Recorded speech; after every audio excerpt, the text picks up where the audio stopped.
Okay, what I've done now is got all the pearls on that I wanted on. I have got the little crimp bead over the knots, which I've put at the end.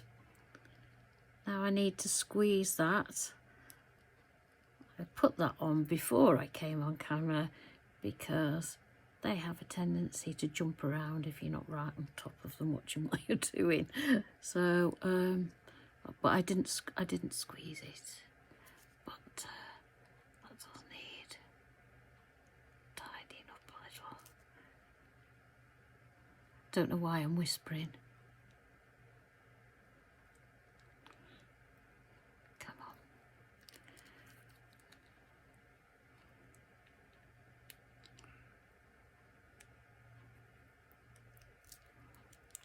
Get you out of the way.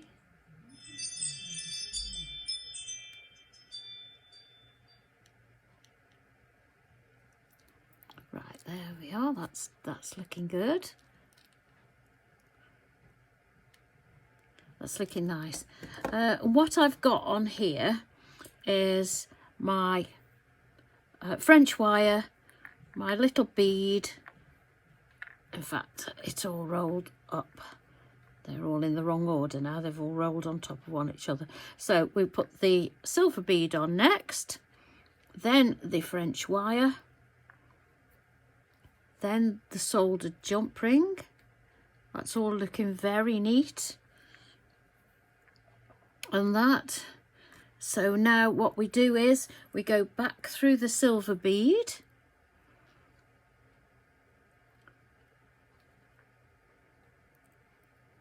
Like that. Carefully pull this through. Sorry if I've just knocked the camera. Need to pull that through there till we get a little horseshoe of French wire, and the little bead needs to come lower down than that. I'm sorry, I'm just going to have to put my hand over it while I just get it all into position, otherwise it's just not going to happen. Right, let's have a look. Come on, in you go. One little bit more, a little bit more, just to tighten up that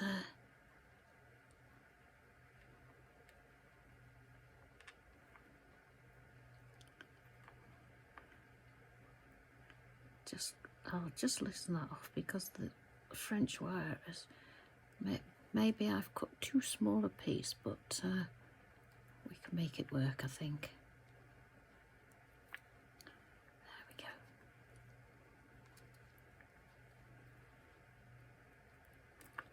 Yeah, just generally tidy it up, which is fine. Right. Ooh.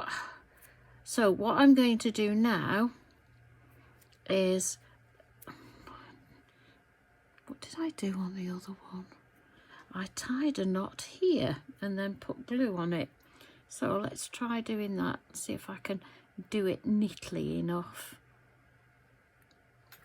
So go through there. If you can see what I'm doing. Hope you can see what I'm doing.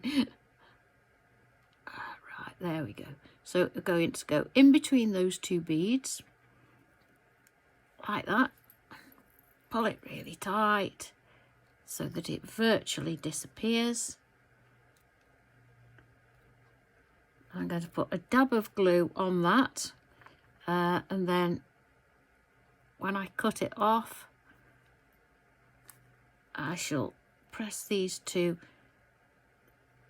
I shall press the silver bead and the crimp bead. I shall press those together and cover it all up, but literally just push it together with my hands. But I'll put a drop of glue on there now. Where's my little bag? It just saves getting glue everywhere. So I'm just going to put a little dab of glue on that side. That's it, like that.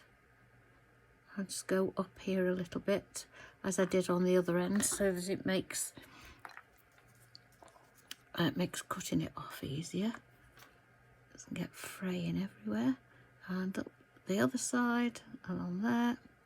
Right, so I'm going to let that dry now. That's that bit finished, apart from attaching it to its chain. So I've got to cut that off as well. But there we go. Let's keep that on the bag. There we go. We've got our chain and our pearls to make the necklace. What I've got to make now is the toggle. So I'll just let that dry and get my silver out, and we'll start cutting a hole. No, we'll start cutting a circle out, and then we'll cut a hole in the circle for the T-bar to go through.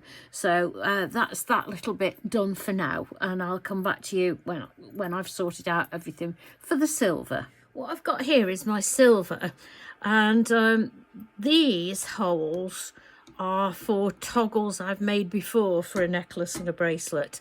They're the ones I made with the white jade to take to jewellery maker. So what I've done is I've measured those with my template to remind me which size I used, and I've worked out these have all got numbers on them. So I've worked out that that one is a 25 and the little one is a 17. So what I'm going to do now is saw those out. Oh, can you see me if I do it on this one? Yeah. So let's get going.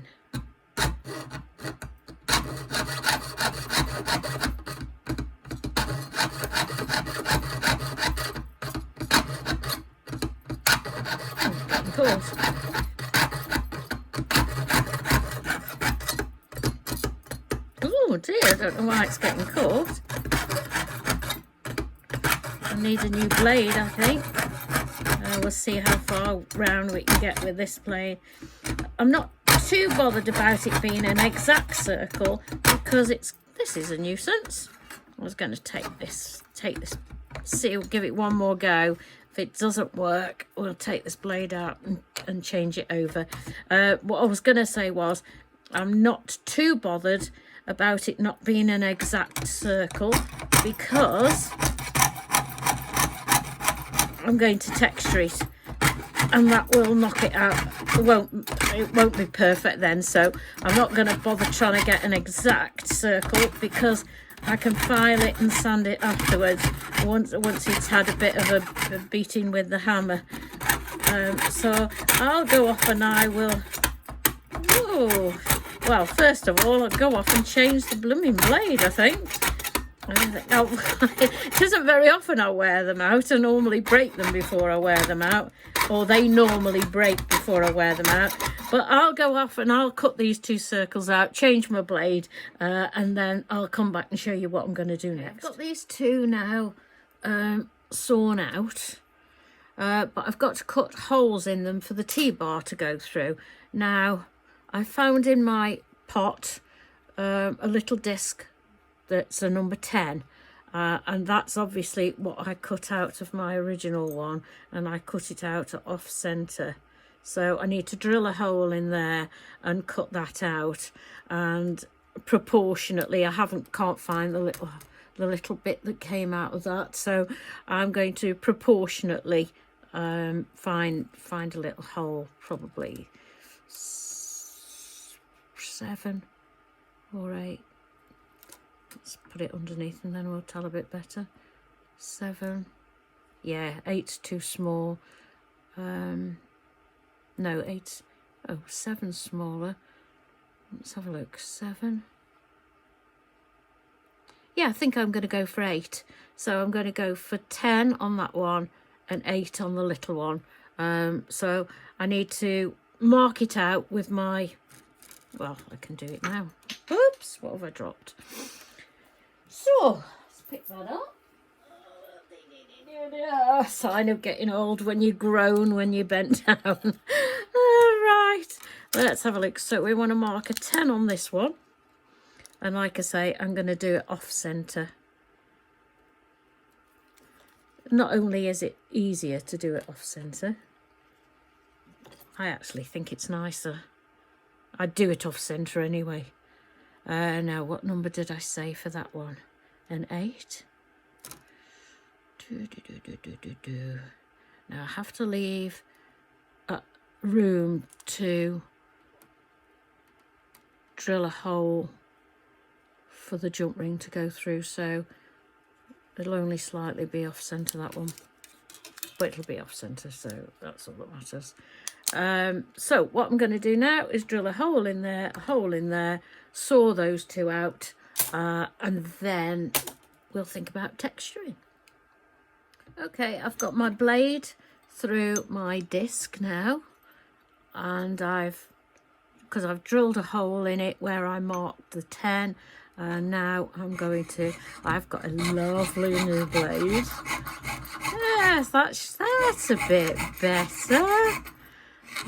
Look at that.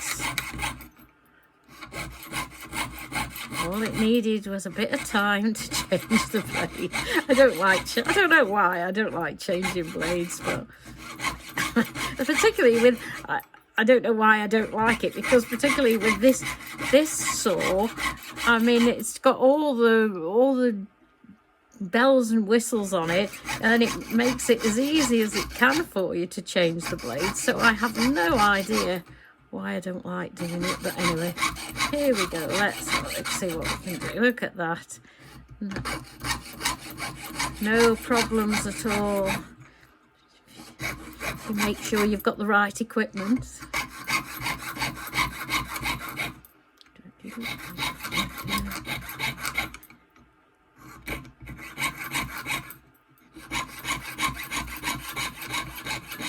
I bought this. Actually, let me just get this out and I'll talk to you about this.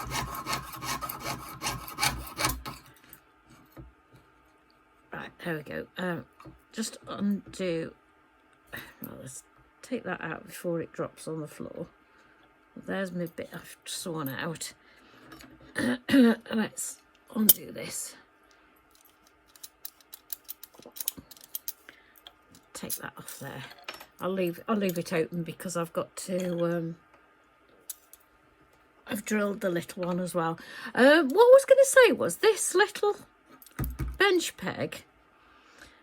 I've never had one with all these bits. I mean, I've got the traditional bench peg here, with just the V cut out and my odd little bits and pieces that I've sorted out, and all my drill holes and everything in it. But I didn't want to take that to jewellery maker with me when I went up to do my my work up there, because it's got a big heavy anvil type thing on the top of it, and it's heavy.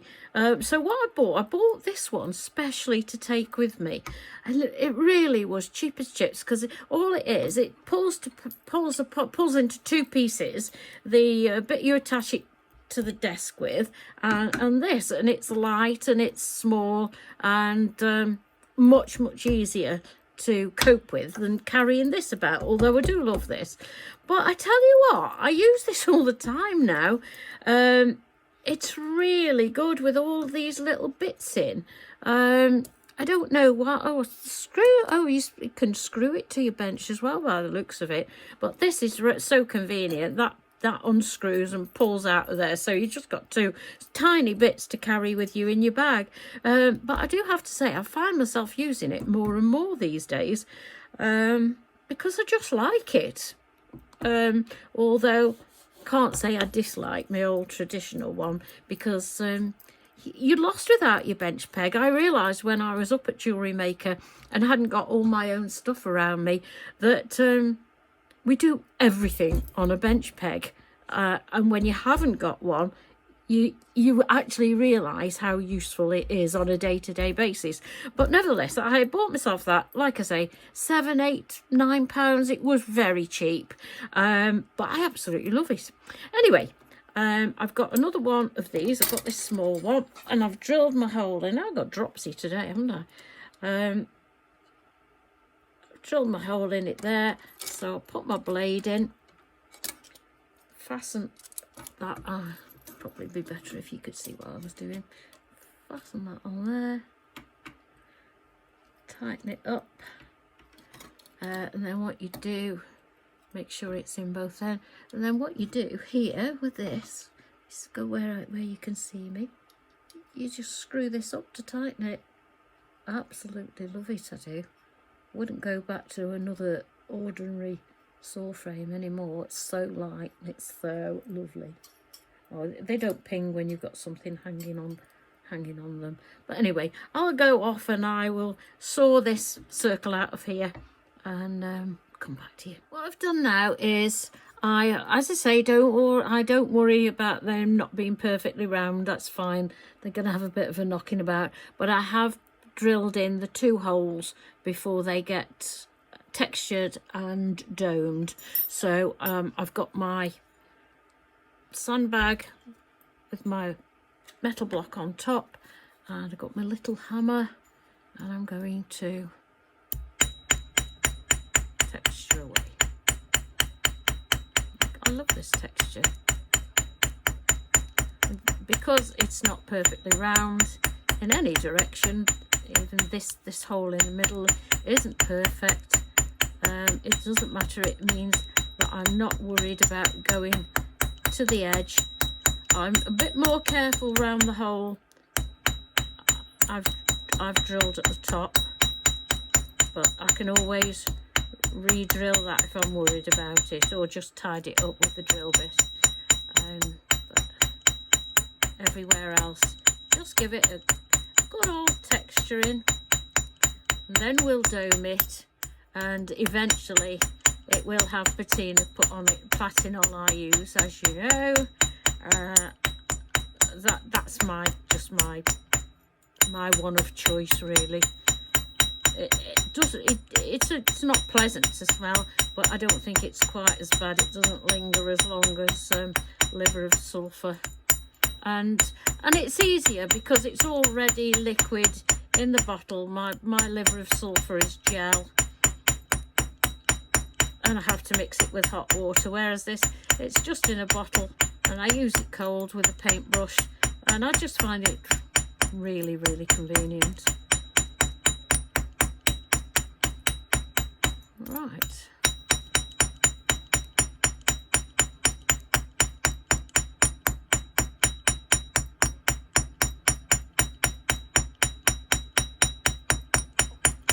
When texturing, it's rather than go all over the place hammering, like boom, boom, boom, boom, boom, boom, boom, rather than that, just texture one bit at a time and then move on. You get a much better even texture that way. Now I found myself going round again, so anyway, I can feel this hardening. It's going to need annealing soon. In fact, I will probably anneal it before I dome it, so I'll do that next when I've got them both done. Okay, so it's a teeny tiny one compared to that one, isn't it? But I don't want a very big one on a little bracelet.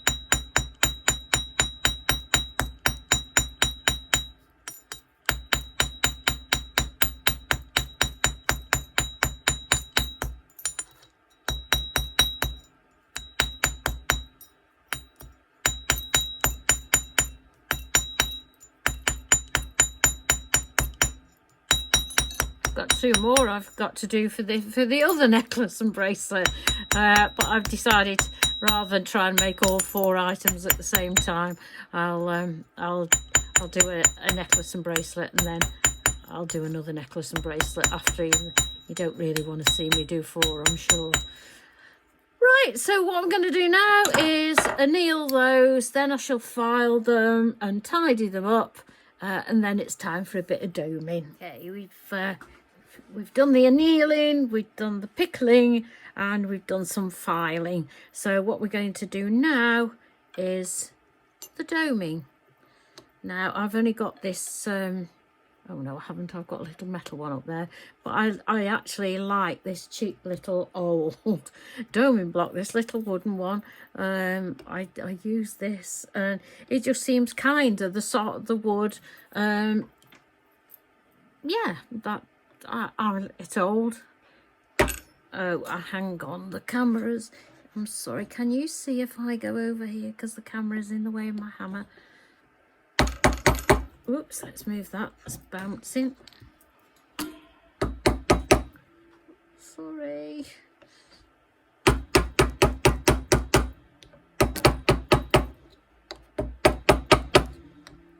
We're going to take this over onto the solid surface, and I'll come back and show you. I can't do it on here, it's bouncing too much. There we go, there's one domed.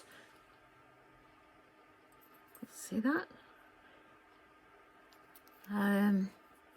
So a little bit more sanding and a bit more filing, but I'm pleased with that. I love my little old doming block. It's perfect for what I need, and yeah, suits me down to the ground.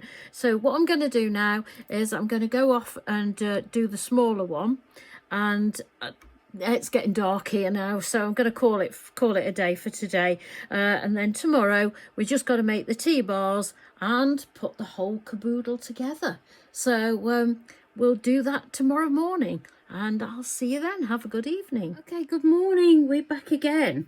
What I've got here is two part jump rings that I'm going to put onto these little bits of wire to make the T-bar. What I've done is I've fluxed these and I've put a little bit of solder on the end of each one, so I'm going to try to sweat solder them onto the piece of wire. So first of all, I'll melt the solder on here.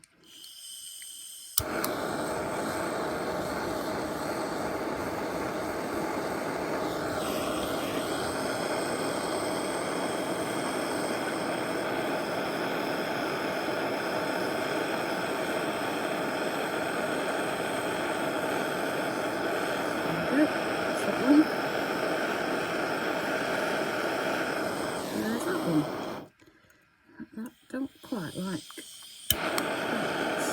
still and moving around. Oh, there we go. There we go. Right. So we're going to drop these in the pickle now.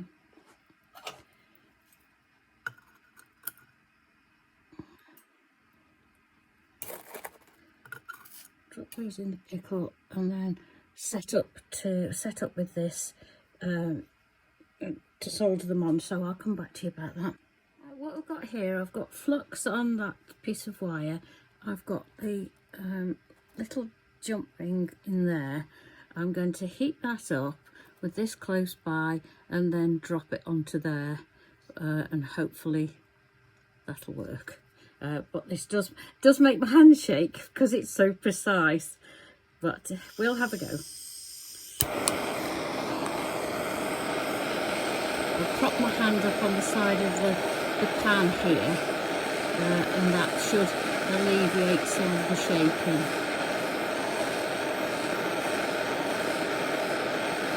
Just get the bar one first.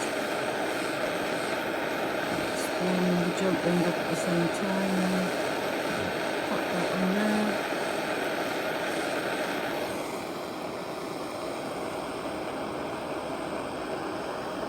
There we go.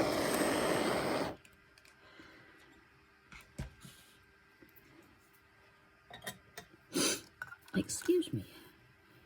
There we go. Can you see it? There we go. So I'll pop that in the pickle now and do the little one. Do it in exactly the same way. So pop that there. Put this in my tweezers. Get it nicely.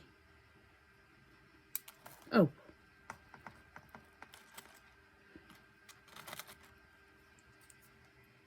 I dropped my little jump ring into the pumice here, and trouble with that is every time you move one to try and get it out, it goes down a bit further. But anyway, we've got it now and it's in the tweezers. So let's do this exactly the same. Prop my hand up. It's much easier if you prop your hand up on something, just to make sure you're comfortable.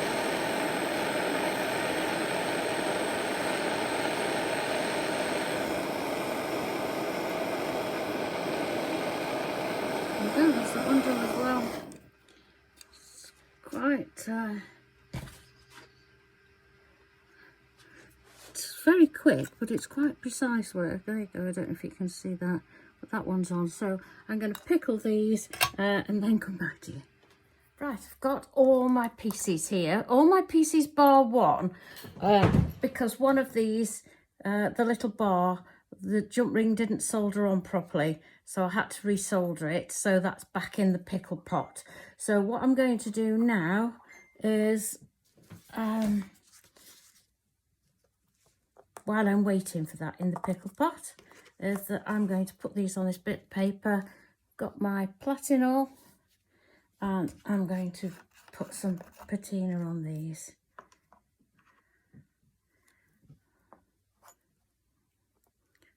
And once this has been done and polished up nicely, oh, excuse me, that's the doorbell. I put this on here, and then I will give these a nice little polish, and then we're ready to start assembling, I think. Well, no, I know we're then wanting to. So we'll let those dry. We'll come back, get those polished, get it all assembled, and then see what we do from there. Right, here we go. We're all ready to put this together. So let's move all the bits for the bracelet over there, and then we'll start with the necklace first. So what I'm going to do is open these two jump rings here.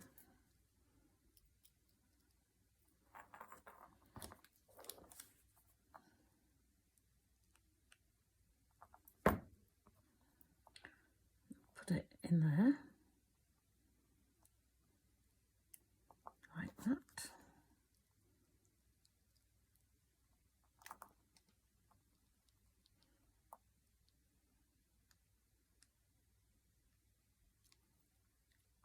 And do the other one.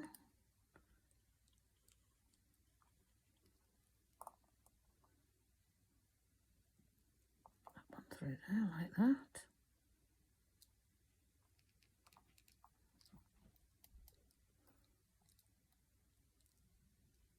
That slipped a little bit. Yeah, that's okay. Right, so that's that one. I'm going to get a jump ring,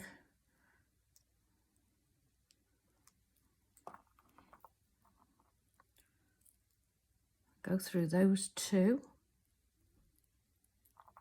and then through that.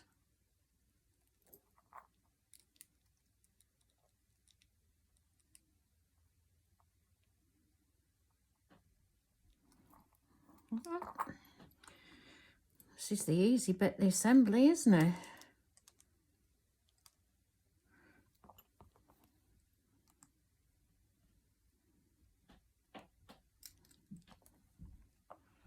Right, let's make sure I've got this the right way around.